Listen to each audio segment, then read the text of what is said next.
I wanted to maybe go into another discussion here. Let me get away from the laundry.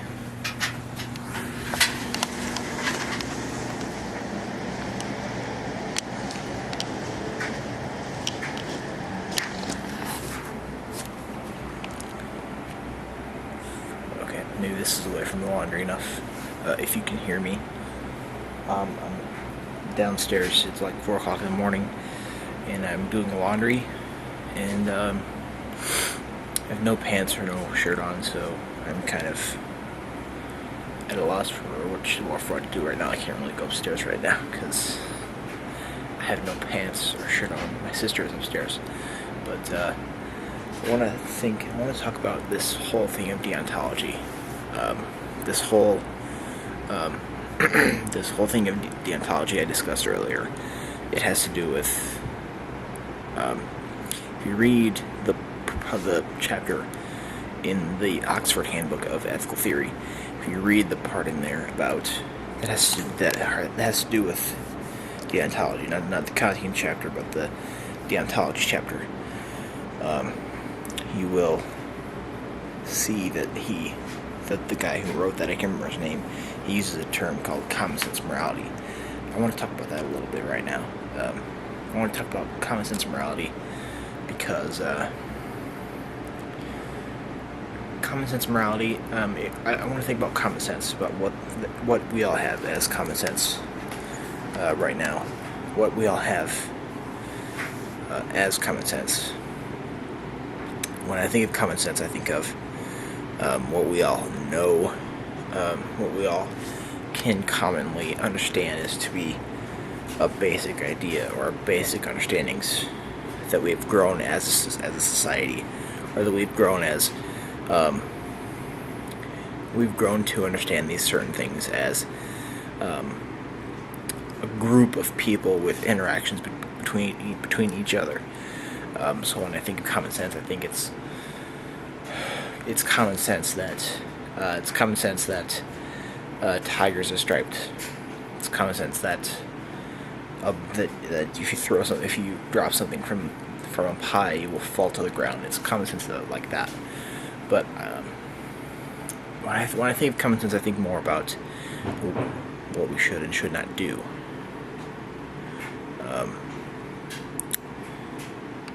What we should and should not do, I think, is a bigger idea of common sense, because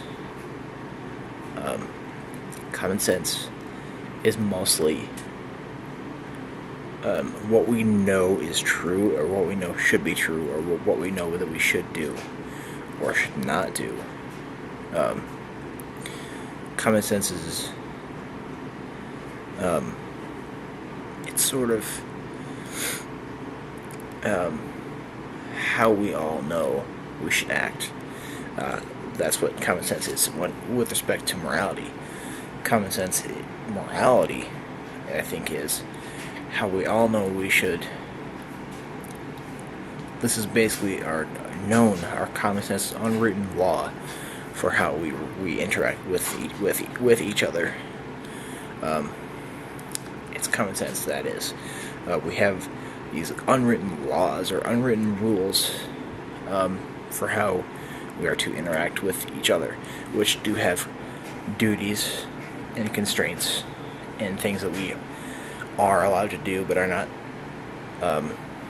required to do. So this kind of gives a little idea of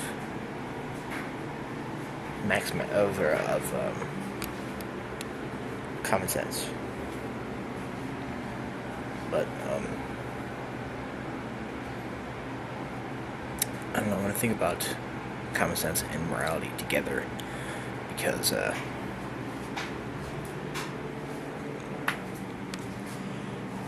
want to think about these two, because I think that it's a good idea to ascribe deontology to how we all know we should react, or how we all know we should interact with each other. We all have a series or a set of unwritten rules, constraints, and duties of how we should interact. We all have this. This is what common sense is. It's unwritten laws that we have, or unwritten things that we know to be true. Common sense morality is what we know we should, or how we know we should act with each other. And when I think about common sense morality, I do not think about consequentialism. I don't think about maximizing the good. I don't think about the good as an outcome.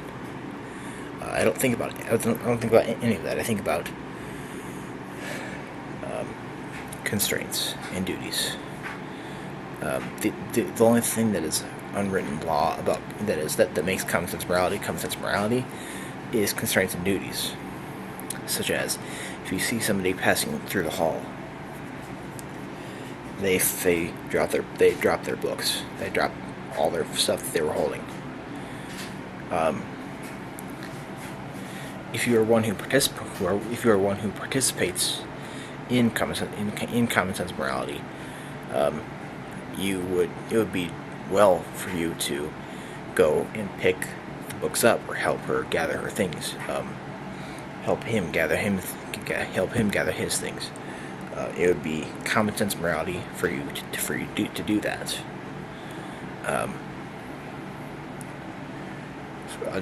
Another example. If let's think about the movie Return to Paradise. This movie has Vince Young in it, or no, Vince Vaughn, not Vince Young, the football player. Vince Vaughn. They go to paradise. I can't remember where they go, if it's like Vietnam or something. They get wasted on pot and stuff like that, and then they all go home, but one of their friends stays there, and he eventually gets charged for all the pot that they found and the pot that they smoked, that they had on all that in there, and he gets put on trial for this. He gets put on trial for the pot that they had, and the penalty for having marijuana in this country was decapitation. But the thing is that if the character of Vince Vaughn and his friend came back to that place and stood on trial with him, the trial would be less. It would be like 30 years or something, 10 years or 30 years or something, which would not cause the death of anyone. It would not cause the death of anyone, but it would just be a kind of lengthy prison sentence for each of them, which makes you think, what would you do in such a situation? What would you do if you went to paradise, smoked some marijuana, later your friend stayed there, but he got caught with all that stuff, and he gets charged with it, but you have a chance to make everything right and make him not get killed by you and your friend going back there and staying on trial with him, which if you all got convicted, which they definitely would, because there was evidence of that marijuana. If they got caught, they would all have to serve this prison sentence, which was pretty lengthy, actually. It was maybe 30, 50 years or something. Now, both of the guys' friends were contemplating about whether they should do this or not. I think they both contemplate on going, but they don't get there in time or something. I can't remember. I watched it like a year ago. Watched this movie like a year ago. So I can't remember what happens, but I do remember that they do not get there in time for something, and that friend who gets caught first there in Vietnam gets decapitated. But just think about that. If you were in that situation, don't you think that it would be common sense morality to go back and stand on trial with him to make sure that he didn't get killed for something that all three of you did. A duty would be to go back there and do this.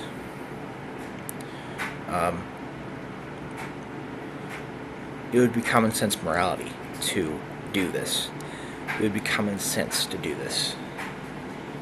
It would be morally common. It would be common sense morality to do this. And if you didn't do this, you would be frowned upon by most.